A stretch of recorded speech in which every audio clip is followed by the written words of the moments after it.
Bien, mesdames et messieurs, chers collègues, nous allons démarrer la matinée par une thématique qui fait partie de la réalité de la Polynésie française et bien de territoires à travers le monde. Votre réalité dans votre salle de classe, en dehors de l'environnement de vie de nos élèves. Le sujet mériterait en soi tout un séminaire, mais en tout cas, surtout avec une dimension internationale. Mais en tout cas, nous, on a voulu quand même le mettre dans notre séminaire, et peut-être surtout parce que nous sommes en REP+.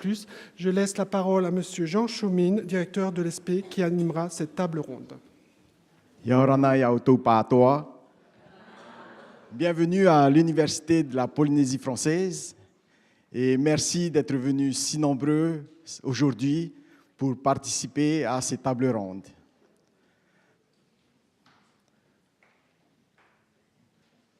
La dimension culturelle est clairement un sujet fondamental dans notre pays. Elle est inscrite dans les programmes et Madame la ministre, ici présente, a réaffirmé son attachement à sa dimension et à sa place dans notre école. Tout cela amène bien des défis, que ce soit dans l'apprentissage de la culture, ou je dirais plutôt des cultures polynésiennes et de leur langue. Nous sommes tous conscients des problèmes que peuvent engendrer l'emploi des langues polynésiennes dans nos enseignements.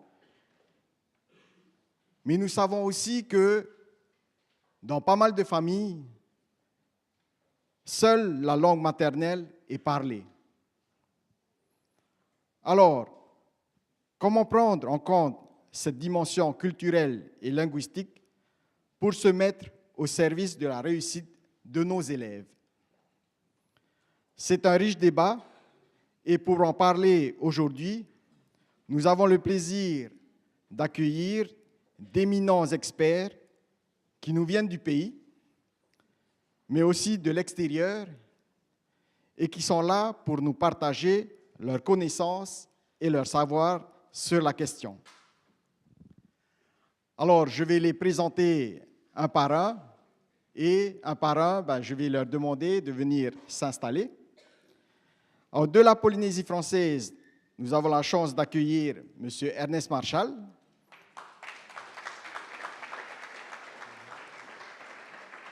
inspecteur de l'éducation nationale, chargé de la mission culturelle et linguistique à la DG2E, spécialiste de l'enseignement des langues polynésiennes et de la culture polynésienne.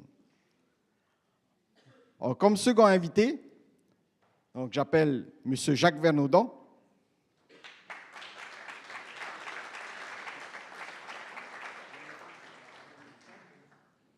maître de conférence à l'Université de la Polynésie française en linguistique générale et océanienne, expert, entre autres, des questions de l'école plurilingue, que ce soit en Polynésie française ou en Outre-mer. Un regard local va se croiser avec une réalité proche des territoires, imprégnée par deux langues et deux cultures. Alors pour commencer tout à la fois donc, de culture créole et de culture française, nous venons de la Guadeloupe. Donc, je vous présente Madame Cynthia Freinet.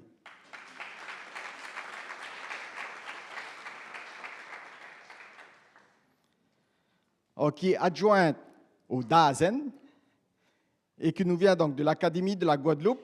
Donc, académie qui s'est penchée sur l'enseignement du créole et qui a développé des réponses et outils pédagogiques. Et enfin, nous venons du pays qui symbolise le bilinguisme français et anglais, d'une culture francophone dans un continent nord-américain fortement anglophone. Donc, je vous présente Madame Rolande Deslandes.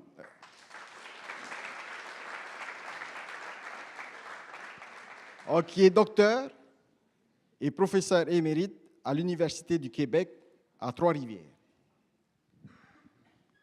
Alors, le déroulement de cette table ronde est la suivante et le suivant. Donc, je vais vous poser des questions. Donc, on fera des interactions avec le public et à la fin, donc, on laissera donc, un temps, je dirais un quart d'heure, de réaction et d'échange avec nos experts. Alors, sans tarder, on va commencer. Alors, ma première question est la suivante. Alors, pourquoi prendre en compte le ou les langues et le ou la culture d'origine des élèves à l'école? Alors, avant de donner la parole donc, à nos experts, est-ce qu'il y a, donc, au niveau du public, dans la salle, est-ce qu'il y a des premières réactions? Donc, rapidement, 2 personnes. Donc, je répète la question. Donc, pourquoi prendre en compte les langues et les cultures d'origine des élèves à l'école?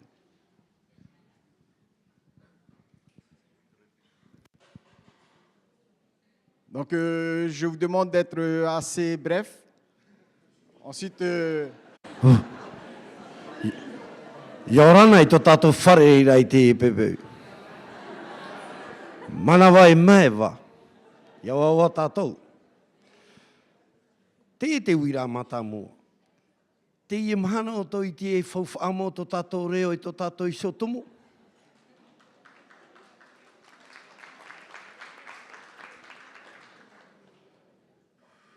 Quand on était petit, on nous tapait sur les doigts pour parler notre langue, quand on était aux îles sous le vent. Il était strictement interdit de parler notre langue à l'école. Et on ne parlait que lorsqu'on rentrait à la maison, ou alors le soir, ou pendant le week-end, etc. Et grâce à l'école de dimanche, le dimanche, qu'on apprenait et qu'on parlait aussi à apprendre notre langue. Grâce aux églises. Et voilà qu'aujourd'hui, on nous demande qu'il faut enseigner le réo. 2. Lorsque nous avons passé le concours à l'école normale à notre époque, il y avait une commission sur le réo. Oh, aujourd'hui, mawa réo va. 3. Pour passer le concours aujourd'hui, depuis quelques années, le réo est complètement interdit. Et la question qui se pose, alors prenez le truck pour aller en ville. Là, vous rencontrez les parents dans les trucks, les bus. Ils ne parlent même pas en réo, que ce soit Paumotu, Marquisien ou Réo Tahiti à leurs enfants. Pourquoi? Parce que les parents, on dirait aujourd'hui, ont honte de parler leur langue. Et parce qu'ils ont peur que les enfants ne réussissent pas à l'école pour avoir un emploi. Qui dit emploi dit à manger à la maison. Il suffit de visiter Pureima, Oremuma, etc. La situation des familles aujourd'hui socialement est très difficile. Il y en a qui connaissent bien les directeurs d'école, etc., etc. Donc ma question, est-ce que nous, on est en train de parler de la culture réveillée aujourd'hui, si ce n'est pas du cinéma? Je ne suis pas là pour casser, au contraire. J'abonde dans le sens positif s'il faut vraiment construire des projets. L'autre soir, c'était NTV, lorsqu'on est venu interviewer les élèves à l'école VIA. Il y a un élève qui s'est levé et on lui a posé la question. Et qu'est-ce qu'il a répondu? On n'apprend pas le réo, on apprend l'anglais. C'est pas moi, hein? C'est un témoignage. Et lorsqu'on a interviewé les élèves à la cantine, mais la plupart ne parlaient pas le tahitien. Ils ont oublié comment on dit banane en tahitien, meia. Donc voilà ma question. Est-ce que vraiment ce projet, c'est sérieux? Est-ce que ce n'est pas d'abord dans les familles, même si on va travailler à l'école, dans la famille qu'il faut réveiller? N'oubliez pas de parler notre langue. Marus Varorame Yorana. Maruru, donc je vais laisser la parole à nos experts donc pour cette première question.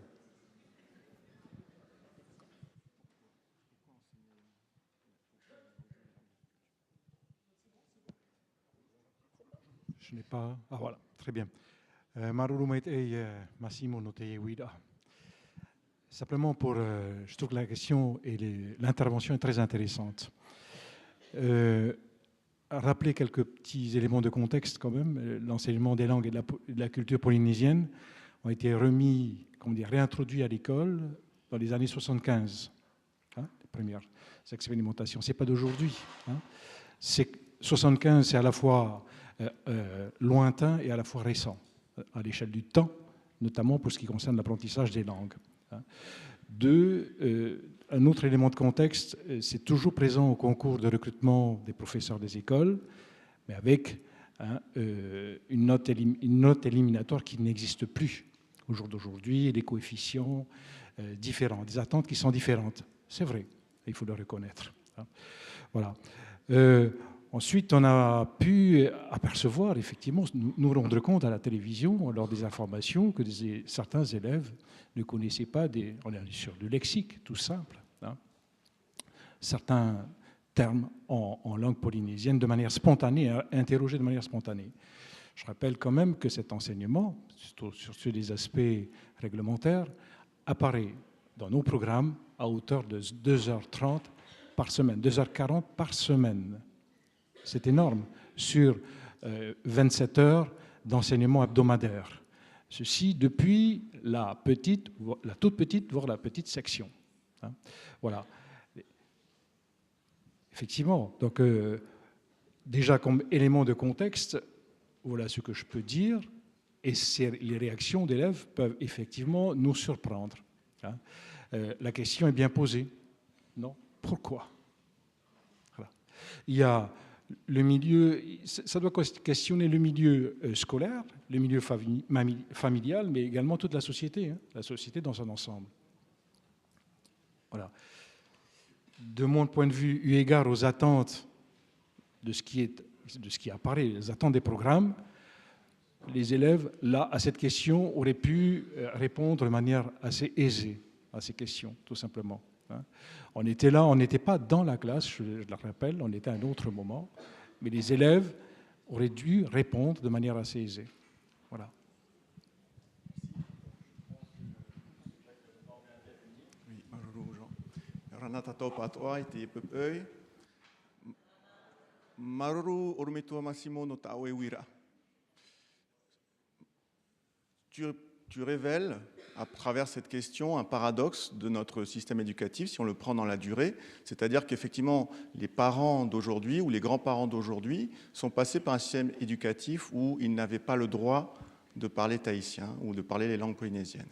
Et aujourd'hui, ce même système éducatif, alors pas vraiment le même, puisque l'institution a changé, les gens ont changé, mais l'organisme, si vous voulez, l'institution tient un discours inverse et dit il est important de transmettre, de valoriser le patrimoine linguistique et culturel dans l'espace de l'école.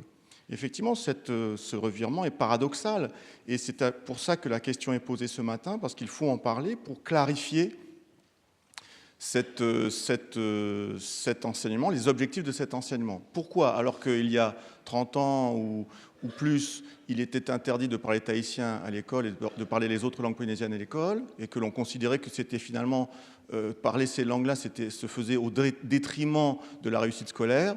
Pourquoi aujourd'hui l'institution tient-elle le discours exactement inverse en disant il faut s'appuyer, il faut valoriser ces langues et ces cultures pour favoriser la réussite scolaire?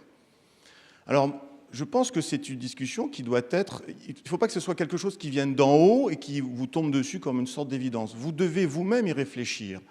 Moi, je suis un simple observateur, j'écoute ce que les gens disent, je regarde ce que les gens écrivent, je regarde ce qui se fait dans les classes et j'identifie les objectifs suivants, si vous voulez, les justifications suivantes. La première justification qui revient régulièrement, c'est une justification patrimoniale. Massimo, tu l'as dit, les familles transmettent de moins en moins les langues polynésiennes à leurs enfants. Mais paradoxalement, les familles, quand on les interroge, disent que c'est important, les langues et les cultures polynésiennes. Donc, les familles, si elles ne le font plus, c'est parce qu'effectivement, elles sont prises dans une sorte de contradiction, à savoir, il faut que mon enfant réussisse, donc je lui parle en français. Certaines familles aussi, parmi les plus jeunes, ne se sentent plus légitimes pour parler ces langues à leurs enfants parce qu'ils estiment ne plus les parler suffisamment bien. Et elles se tournent vers l'école pour dire, ben voilà, c'est l'école qui va transmettre parce que moi, je ne sais plus faire. Donc ça, c'est la dimension patrimoniale. L'idée que nous avons un patrimoine linguistique et culturel qui est menacé, et donc que l'école doit aussi participer à la revitalisation de ce patrimoine et à sa transmission. Ça, c'est donc l'objectif patrimonial. La deuxième finalité qui ressort de ce que je peux lire, de ce que je peux écouter autour de moi, c'est une dimension, disons, davantage didactique, cognitive, si vous voulez. L'idée étant que être exposé précocement à plusieurs langues, c'est un atout pour la réussite. Avoir la chance de grandir dans plusieurs langues quand on est un enfant, et quand l'institution et les familles permettent de structurer correctement ce bilinguisme ou ce plurilinguisme, ça peut être un levier de la réussite. Et ça, tous les travaux en psycholinguistique aujourd'hui convergent vers cette conclusion-là. Mais ça suppose un certain nombre de mises en place rigoureuses dans cette valorisation du plurilinguisme. Donc on pourra en rediscuter tout à l'heure. Donc ça, c'est le deuxième objectif, qui est un objectif davantage cognitif, si vous voulez, en termes de développement intellectuel des enfants. Le bilinguisme au service du développement intellectuel des enfants. Puis je vois un troisième argument qui revient régulièrement. C'est un argument davantage de type socio-affectif. C'est-à-dire qu'il s'agit là de valoriser le déjà là linguistique et culturel des enfants dans un espace scolaire qui va les acculturer, puisqu'il va les conduire vers une culture davantage européenne, vers une langue française qui va être dominante dans l'espace scolaire. Et donc, l'idée, quand on valorise les langues et cultures polynésiennes, c'est de prendre appui, de valoriser ce que les élèves, même parfois très modestement, apportent avec eux dans l'espace de l'école, parce qu'ils l'ont puisé dans leur propre famille. Donc leurs connaissances linguistiques et culturelles. Parfois, ce sont des connaissances, encore une fois, qui sont modestes. Ils ne connaissent que quelques mots, ils ne connaissent que quelques faits culturels. Mais pourtant, c'est à eux, ça leur appartient, ça appartient à leur patrimoine familial. Et l'école, en s'appuyant sur ce déjà-là, culturel et linguistique, valorise les élèves et renforce leur estime de soi. Et nous savons tous que l'estime de soi est un élément essentiel pour permettre la réussite scolaire des élèves. Donc voilà, je me permettais juste de rappeler ces trois grandes finalités qu'on peut associer à cette valorisation. Mais maintenant, la discussion est ouverte parce que c'est parfois contradictoire entre ce que j'entends à droite et à gauche. D'autres interventions?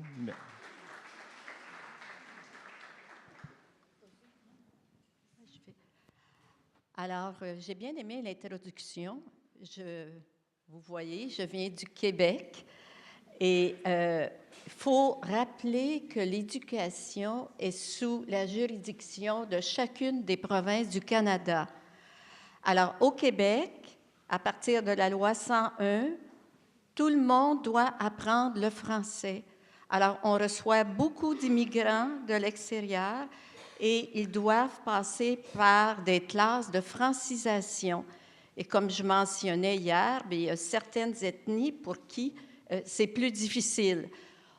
On va toujours se battre pour garder le français.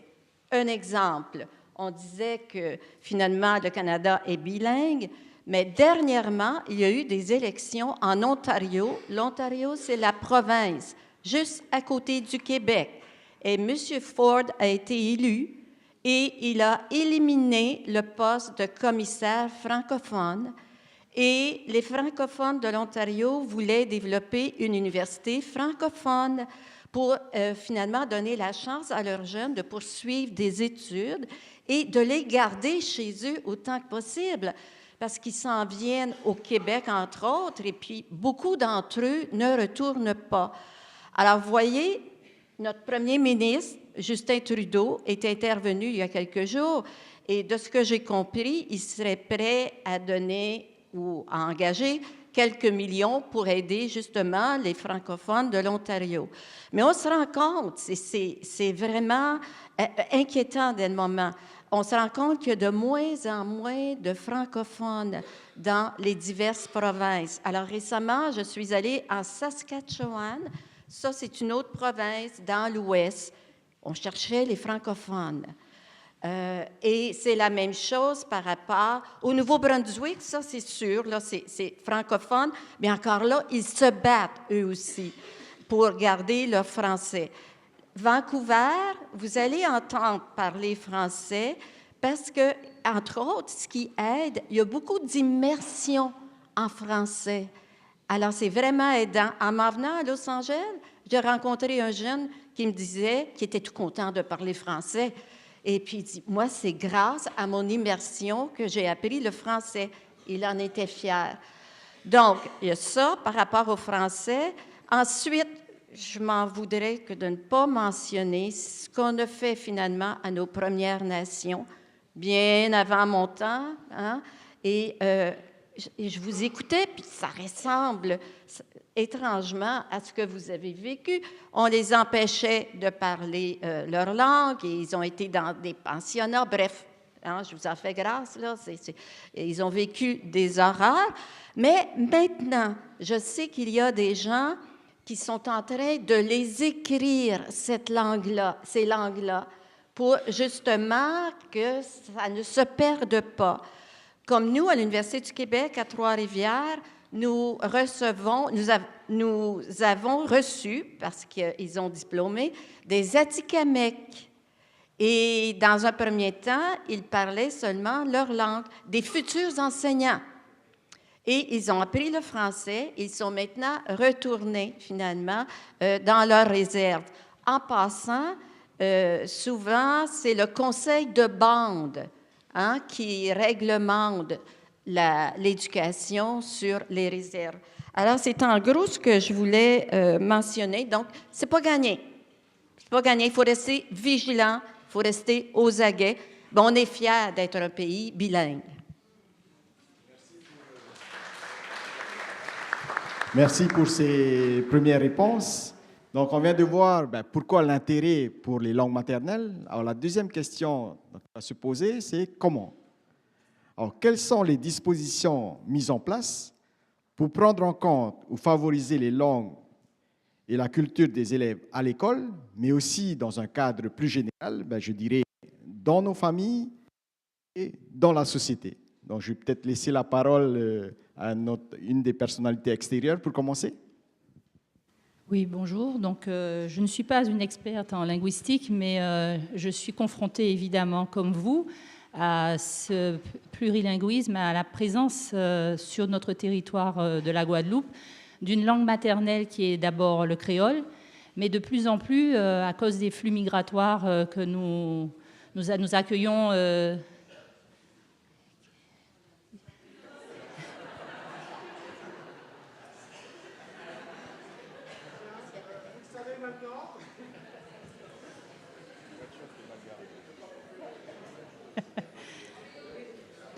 Merci, la Sorrento. Donc, sur ce territoire, nous accueillons maintenant des personnes venant des enfants, des familles qui viennent de toute la Caraïbe. Et comme vous savez, on y parle le français, on y un peu moins quand même que l'anglais, l'espagnol et le créole haïtien, puisque nous avons une très grosse immigration d'origine haïtienne en Guadeloupe. Donc, ce qui fait que notre pays est confronté aussi à cette question du multilinguisme. Mais j'apprécie énormément cette phrase qui dit qu'on ne construit pas le français langue seconde, langue de l'école, sur les ruines de la langue maternelle. Et cette question du déjà là, ce n'est pas moi qui l'ai mise en avant. C'est depuis bien longtemps les linguistes qui ont travaillé sur ces questions d'apprendre le français dans un contexte multilingue s'en sont déjà emparés localement. Alors nous, en Guadeloupe, notre société, elle est un peu comme la vôtre, elle a vécu des phases vis-à-vis du créole. D'abord un déni, un rejet, parce que le statut de cette langue, c'était pas une langue, c'était plutôt un usage pour exprimer des émotions, mais ce n'avait pas de statut de langue, il n'y avait même pas d'écrit vraiment, il n'y avait pas de transmission, à part la transmission orale. Donc il y a eu ce premier temps de déni, il était interdit de parler créole devant sa famille, à l'école. Et puis ensuite, on a eu un moment où la culture et la langue étaient un peu folklorisées, où les gens utilisaient comme argument touristique, on va dire ça comme ça. Et puis ensuite, un grand moment de politique ou politisation, j'ai envie de dire, si je me permets ce néologisme, où on utilisait la question de la langue comme moyen de faire valoir l'autonomie, le nationalisme antillais, guadeloupéen, pardon, plus précisément. Et puis aujourd'hui, passé toutes ces étapes, on est dans une étape où on veut donner à la langue créole, à la culture créole, un statut de langue à part entière. On trouve énormément d'outils qui existent.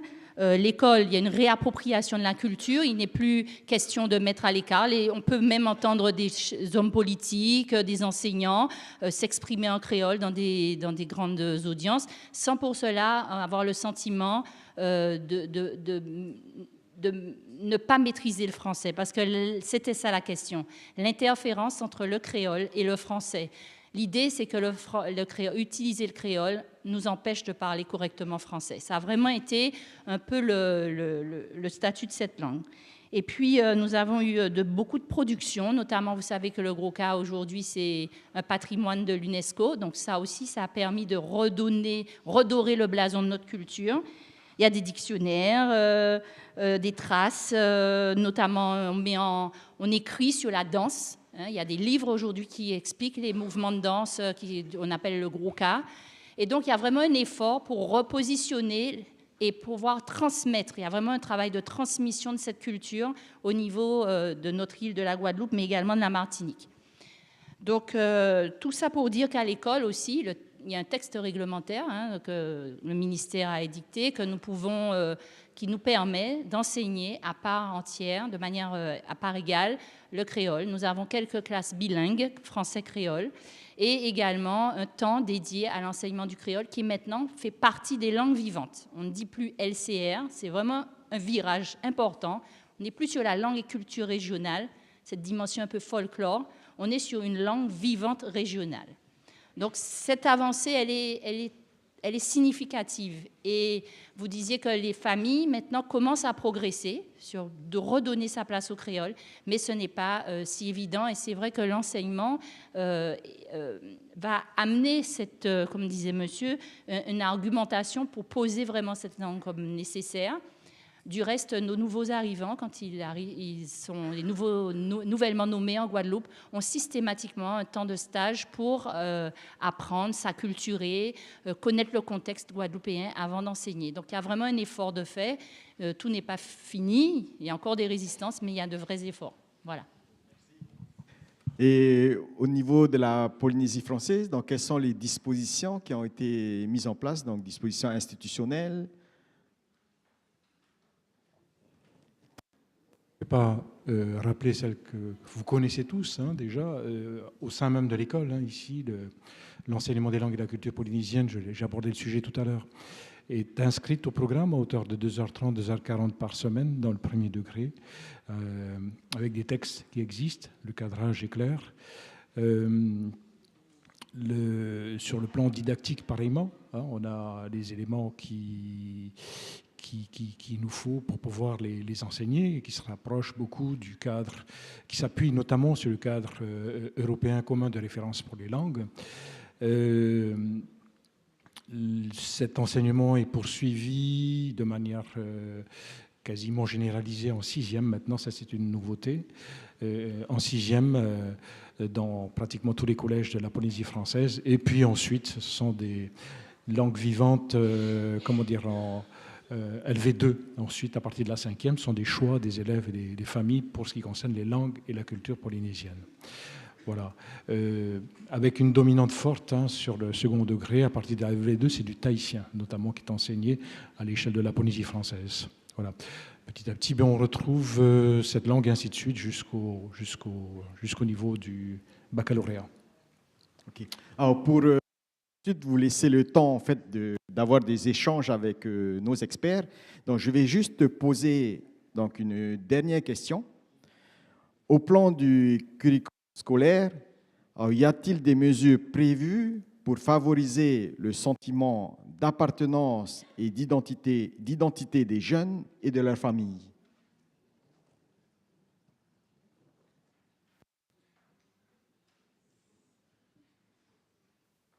Alors, ça va de soi, ça fait partie du curriculum. Nous, on a commencé la réforme, l'implantation de la réforme en 2001. Alors, tout le volet culturel est très, très important. Je voudrais juste faire une petite ouverture sur le fait que nous recevons beaucoup d'immigrants, même si notre nouveau premier ministre, qui a été élu il y a 2 semaines, a décidé de réduire un petit peu le nombre d'immigrants qui seront acceptés à 40 000. Mais ce que je trouve formidable, et tout spécialement sur l'île de Montréal, vous savez qu'il Ils sont très, très nombreux. C'est vraiment pluriethnique.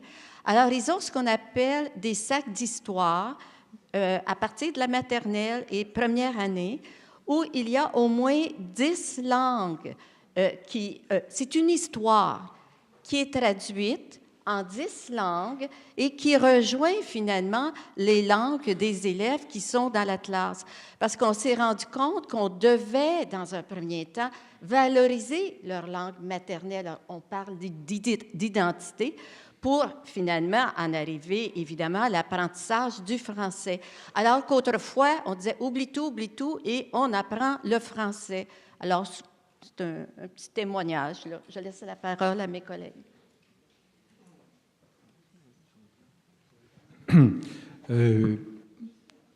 Pour revenir encore à ce qui se passe dans nos écoles, au-delà de l'enseignement de la langue, on voit apparaître ici et là, dans nos écoles, enfin, c'est quelque chose d'assez fréquent, mais aussi dans les collèges et lycées, le développement de manifestations culturelles. Il y a une volonté forte d'ailleurs, la ministre insiste sur des journées telles que Ahuru i Toreo, c'est-à-dire où on consacre une semaine, une matinée, une journée spécialement dédiée aux langues et à la culture polynésienne. Donc on voit là aussi beaucoup de danse, de chants traditionnels polynésiens, un accent fort, très fort qui est mis sur cet accent. Voilà. Peut-être, on parle ici d'identité de l'enfant. Moi, ce que je voudrais dire, que de nos élèves, ils se sentent pleinement polynésiens. Leur identité, elle est plurielle ici, et pleinement polynésiens. Je trouve qu'on a encore beaucoup de chemin, enfin, de gros efforts à faire pour que cette dimension de l'élève, cette dimension polynésienne de l'élève et identitaire soit pleinement prise en compte dans le cadre des apprentissages de manière générale. Voilà. De Madame la ministre.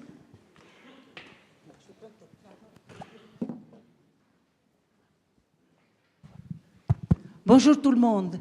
Alors, je suis assise depuis ce matin et j'apprécie énormément le thème que vous êtes en train de débattre ce matin. Et depuis tout à l'heure, ça me démange un petit peu. Et c'est pour ça que je prends la parole. Alors d'abord, bien sûr, que je suis contente d'être avec vous ce matin, chose qui n'était pas prévue puisque j'étais censée être à l'Assemblée. Et heureusement pour nous, tout s'est très bien passé hier soir. Donc, et grâce à ça, je peux être avec vous ce matin. Alors, il est vrai que le sujet de notre langue et de notre culture polynésienne est un sujet primordial. J'ai beaucoup apprécié l'intervention du monsieur de ce matin, que je ne connais pas, que je n'ai pas pu voir du bas, mais j'ai beaucoup apprécié votre intervention, sauf qu'il faut peut-être qu'on reste un peu dans notre cadre et que nous sommes à l'école. Quand j'ai pris mes fonctions, j'ai rencontré, je crois que c'est monsieur Marshall que j'ai rencontré en tout premier, puisqu'il est responsable dans l'éducation de notre langue. Dans tous les établissements, aussi bien du premier degré et du second degré. Je n'arrête pas de le dire que mon point urgent, prioritaire, c'est notre culture et notre langue à l'école en Polynésie française. Je suis passée lors d'une formation au centre de formation de Pirée. Et j'ai encore répété aux référents polynésiens, vous êtes aux Marquises, parlez le marquisien. Vous êtes au Tuamotu, parlez le Paumotu. Parlez vos langues dans vos archipels. Monsieur Vernaudon vient de le dire, on n'a plus besoin de faire d'enquête ni d'études, c'est confirmé. Quand nous sommes bilingues, c'est un atout. Aujourd'hui, en Polynésie, beaucoup d'écoles s'ouvrent, des écoles privées, français-anglais. Certes, on en a besoin ici en Polynésie à cause de nos activités touristiques. Et nos langues polynésiennes, il faudrait peut-être aussi qu'on la développe. Donc, je vous annonce ce matin qu'à partir de la rentrée d'août 2019, nous allons ouvrir une école bilingue français-tahitien. pour l'instant, les écoles bilingues anglais et français font qu'une partie en français, qu'une partie en anglais. Moi, je demande une école bilingue français-tahitien 50-50. Nous avons aussi démarré déjà une petite réunion avec M. Vernaudan, avec Mérose. Ils sont contents parce que je confirme ce matin que cette école va être ouverte. Par contre, nous allons lancer un appel à candidature. On vient de le dire, il ne faut pas que ça vienne du haut. Ce n'est pas à moi à vous obliger à le faire. C'est inscrit dans les programmes. On doit faire du réo à l'école. Je ne dois pas le répéter. On me demande de faire une note de service pour vous le rappeler. Et les collègues, nos programmes, c'est notre Bible. On me demande de faire 2h30 de réo, faites-le. Surtout, ne venez pas me dire que je ne suis pas capable de le faire. Vous avez tous les outils que la DG2E met à votre disposition, que la DG2E distribue dans vos établissements gratuitement. Je ne maîtrise pas correctement la langue polynésienne. Je peux vous donner des exemples. Beaucoup d'enseignants ne maîtrisent pas la langue polynésienne. À mon sens, ce n'est plus une excuse. Vous avez tous les outils.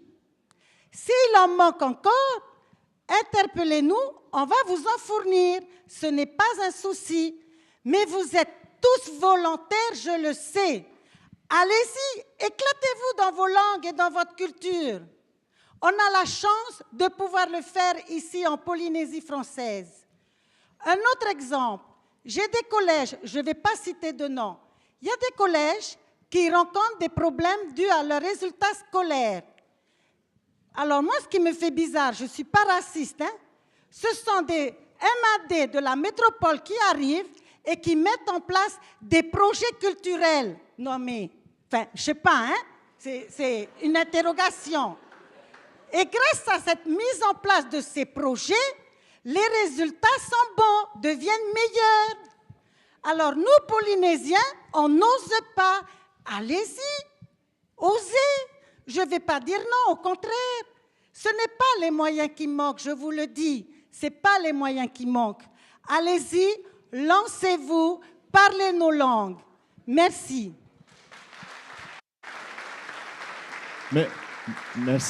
Merci, Madame la Ministre. Merci pour cette très belle annonce que vous venez de faire. Alors, on est un peu pris par le temps, le programme est très chargé. Juste une réaction peut-être ou une question?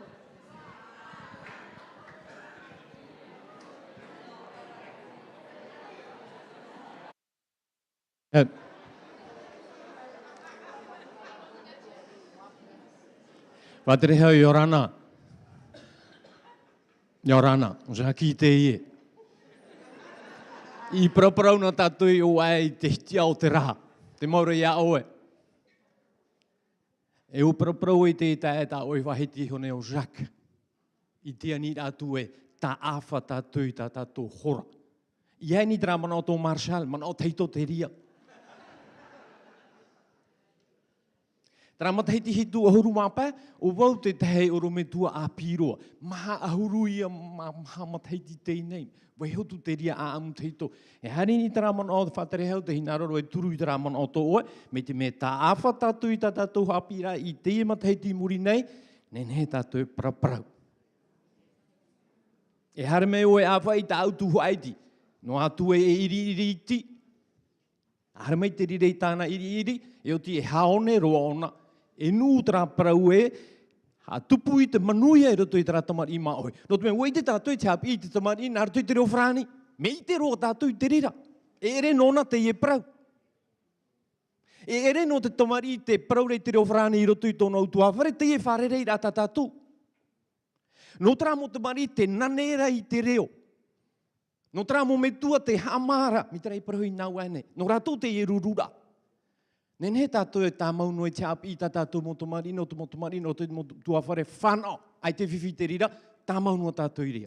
Tara raman o tō oe, ai tato mātou mo apotaria, e piti, Ahari te vera te te apo ahau tu anō tu aro, me o tō tara mono tō o e rato. A tere hau, a pōpō mai te tara mono.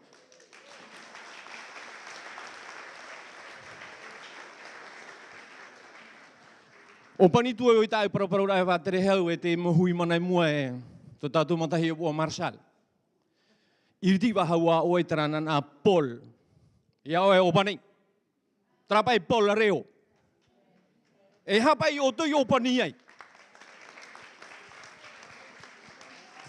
Paraunua tu e o tu e rawe a tau tui horoa reira tui te mo oru me tua. Hare pato tui tra o pani o. Ai te tata toroto. E warua ino nā.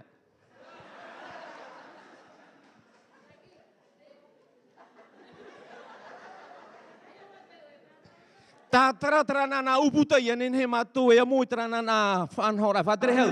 Kia turi au e te awa e te pāi muri nei hamatata te chapira matara wahau tara nā uputa ia I wahau tu mōru me tuano te tauturu I te in hau ai taime. Maruru, ia mai tai. Jean, laisse-moi juste parler. Laisse-moi juste parler. Alors, j'interviens juste, moi qui étais formé dans le seul UFM de France, qui nous formait déjà à l'époque au bilinguisme, un autre bilinguisme. Je crois qu'on a passé beaucoup de messages, et pour moi, qui suis attaché au bilinguisme, quelle que soit sa forme et quel que soit l'endroit où on est, je suis extrêmement frustré de ne pas avoir compris, je pense, ce qui est des messages forts. Or, dans notre mission, j'aimerais vraiment préciser une chose.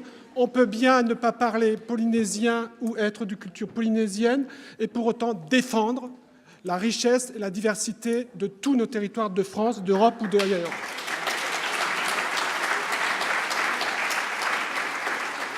Donc je vais demander à ma formidable Ruth de me faire une synthèse ainsi qu'à l'ensemble des conférenciers. C'est aussi une question de respect.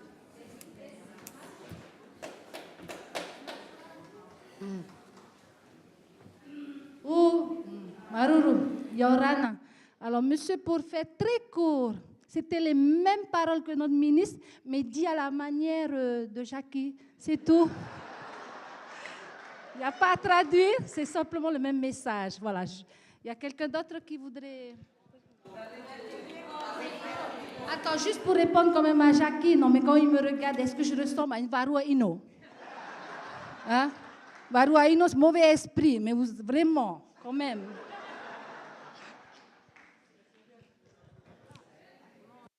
Bonjour. Bonjour tout le monde.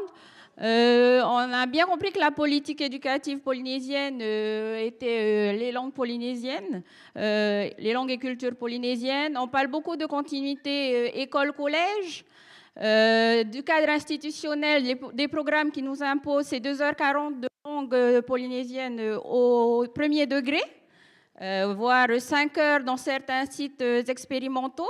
Comment expliquez-vous le décalage entre le premier degré et le second degré? Ils passent en 6e, ils n'ont qu'une heure de langue polynésienne, de Reo Tahiti, et ça devient optionnel dans les niveaux supérieurs. Comment expliquez-vous ce décalage? Merci. Oh, juste une réponse rapide, et ensuite on terminera en laissant la parole à Madame Freinet. Juste pour réagir à vos deux interventions. Premièrement, la question de systèmes qui sont mis en place et puis après qu'on ne retrouve pas, comme ce que monsieur expliquait, puisque j'ai eu la chance d'avoir une traduction en direct. En fait, la difficulté, c'est de faire face à la durée. Nous, dans les classes bilingues qu'on a mises en place en Guadeloupe, on a eu cette difficulté d'assurer la continuité des apprentissages. Et c'est pourquoi l'idée d'une école, je pense que c'est absolument essentiel. Au-delà de ça, c'est aussi la qualité et l'expertise de ce qui est fait. Justement parce que c'est une langue, il faut être précis. Nous, on a pêché parce qu'on a l'impression que comme c'est sa langue maternelle, donc on peut y aller. Il faut monter en expertise également sur sa langue maternelle quand on veut l'enseigner. Ça, c'est fondamental. Il faut monter en expertise sur les arts et cultures de son pays pour bien l'enseigner, bien la transmettre. Donc les personnes qui sont exigeantes vis-à-vis de leur culture, elles la transmettent correctement et ça dure et c'est pérenne. Donc là aussi, nous avons un travail sur l'expertise dans ces classes bilingues et la question de l'école assure la continuité. Deuxième problème, en tant qu'enseignante, moi je m'y mets et aussi parent, on est face à la mondialisation. Il faut maîtriser aussi les codes qui permettent d'avoir sa place dans la société française, mais plus largement dans le monde. Donc il n'est pas question de s'enfermer. Prendre ancrage sur sa culture, ce n'est pas s'enfermer, c'est partir du local pour aller au global, transférer les connaissances qu'on acquiert dans sa culture de base vers d'autres apprentissages. Et c'est là que l'école a son défi. C'est le défi de la secondarisation, c'est le défi de transférer des apprentissages, des connaissances acquises dans le vécu, dans la généralisation. Et c'est peut-être là que nous, peuple, peut-être entre guillemets de petits, quoique votre pays est loin d'être petit, mais je prends le cas de la Guadeloupe, un petit archipel, c'est vraiment un enjeu pour nous de construire des outils d'expertise et d'amener les enseignants à développer des compétences qui vont bien au-delà de juste la question d'enseigner sa langue. C'est enseigner les langues et donner aux élèves la capacité d'être curieux, mais aussi de transférer leurs connaissances vers d'autres apprentissages. De mon point de vue, c'est une chance, mais c'est aussi un défi pour nous. Voilà.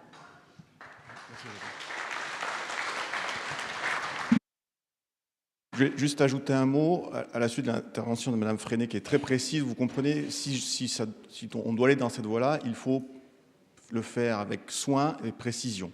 Donc pas se précipiter, ce n'est pas la peine. Le deuxième élément important, c'est qu'il n'y a pas besoin d'absolument vouloir enseigner les langues polynésiennes jusqu'au bac. Si on réussit à faire en sorte que les enfants sortent du système éducatif de l'école primaire en étant bilingues, voire trilingues, parce qu'il y a toujours l'anglais dans les maquettes, eh bien on a tout gagné. Ils peuvent très bien ensuite, lorsqu'ils arrivent dans le second degré, se concentrer sur de nouvelles langues, renforcer leurs compétences évidemment en français et en anglais, LV2, et dans une troisième ou une quatrième langue, vous comprenez? Donc il faut comprendre que les processus d'acquisition sont très performants entre la naissance et environ 12 ans, si vous voulez, entre 7 et 12 ans. Donc c'est là qu'il faut mettre le paquet pour valoriser les langues. Au-delà, c'est de la consolidation. Mais donc, on n'a pas besoin absolument de voir prolonger le système jusqu'au bac. D'autant qu'au bout du tuyau, on reste connecté sur les diplômes nationaux. Et c'est une bonne chose parce que ça nous permet justement de rentrer dans le système national et le système monde.